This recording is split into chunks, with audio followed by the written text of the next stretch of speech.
Rebonjour. Discutons de certains types de risques courants que vous pouvez prévoir lors de la gestion d'un projet.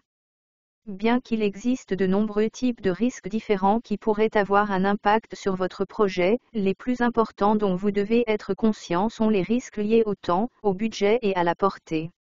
Décomposons-les. Premièrement, nous avons des risques de temps. Les risques liés au temps font référence à la possibilité que les tâches du projet prennent plus de temps que prévu à se terminer. Vous devrez être conscient des risques liés au temps, car le temps, c'est de l'argent. Une mauvaise gestion du temps peut épuiser votre budget et bouleverser vos parties prenantes en provoquant des retards. Ensuite, nous avons des risques budgétaires. Le risque budgétaire fait référence à la possibilité que le coût d'un projet augmente en raison d'une mauvaise planification ou de l'élargissement de la portée du projet. Vous devez être conscient du risque budgétaire, car la budgétisation constitue la base du contrôle des coûts du projet. Par exemple, si vous dépensez trop, vous pourriez ne pas être en mesure de payer vos fournisseurs. Cela pourrait nuire à la réputation de l'entreprise. Ensuite, nous avons le risque de portée. Le risque de portée fait référence à la possibilité qu'un projet ne produise pas les résultats décrits dans les objectifs du projet.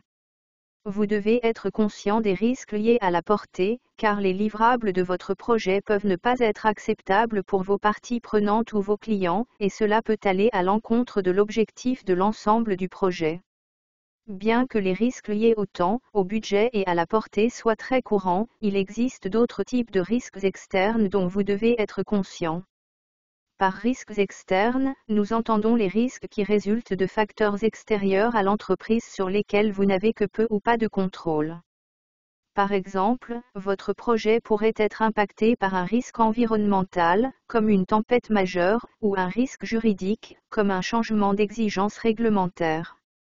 Et il est également important de savoir qu'il existe une infinité de types de risques. Il n'y aura jamais de prescription sur la façon d'identifier et de gérer chaque risque possible. Mais si vous avez un plan, vous serez mieux préparé pour faire face à tout ce qui se présente à vous. Bon, parlons maintenant d'un certain type de risque connu sous le nom de point de défaillance unique. Un point de défaillance unique est un risque qui a le potentiel d'être catastrophique et d'arrêter le travail dans l'ensemble d'un projet.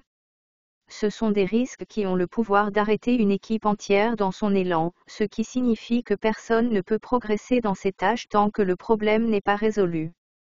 Par exemple, dans notre scénario Office Green, un point de défaillance unique peut être une panne de courant qui coupe la base de données interne où chaque information sur le projet est stockée.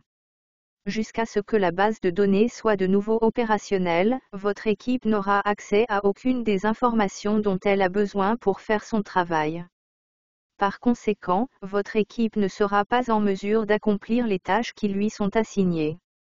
Pour atténuer ce risque, vous pouvez budgétiser un service cloud distinct qui servira de sauvegarde pour l'ensemble de la documentation et des informations de votre projet. En tant que chef de projet, vous devrez identifier et surveiller les points de défaillance uniques potentiels dans votre projet, car ils peuvent nuire au calendrier, au budget et à la portée du projet.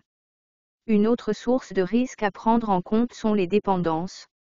Une dépendance est une relation entre deux tâches de projet, où le début ou la fin de l'une dépend du début ou de la fin de l'autre. En d'autres termes, les dépendances sont comme des liens qui relient une tâche de projet à une autre. Une dépendance doit être traitée avant que la tâche puisse être terminée ou avant qu'une autre tâche puisse commencer. Parce que les dépendances sont les liens qui relient une tâche de projet à une autre, elles sont souvent une énorme source de risque pour un projet. Par exemple, imaginez que vous avez chargé un coéquipier d'embaucher un fournisseur local de plantes. Tant qu'elle n'a pas signé de contrat avec le fournisseur, votre équipe ne peut passer aucune commande. C'est une dépendance. Maintenant, voici où le risque entre en jeu. Si votre coéquipier ne respecte pas le délai d'embauche et part ensuite en vacances pendant une semaine, cela pourrait retarder le calendrier de votre projet. Pas génial, non? Si vous ne prévoyez pas de dépendance, vous risquez d'avoir un impact sur votre calendrier budgétaire ou sur les résultats de votre projet. Pour éviter que cela ne se produise, vous pouvez demander à un coéquipier de vous faire part de ses plans d'absence du bureau au début du projet. Cela vous aide à rester au courant des calendriers de chacun, en veillant à ce qu'il existe des plans de sauvegarde en place pour maintenir le calendrier de votre projet. Il existe deux types de dépendances, internes et externes. Les dépendances internes font référence aux dépendances au sein du projet sur lesquelles vous et votre équipe avez le contrôle. Par exemple, vous devrez obtenir l'approbation d'une conception de site web avant que le développement ne puisse commencer. D'autre part, les dépendances externes sont des dépendances sur lesquelles vous n'avez aucun contrôle.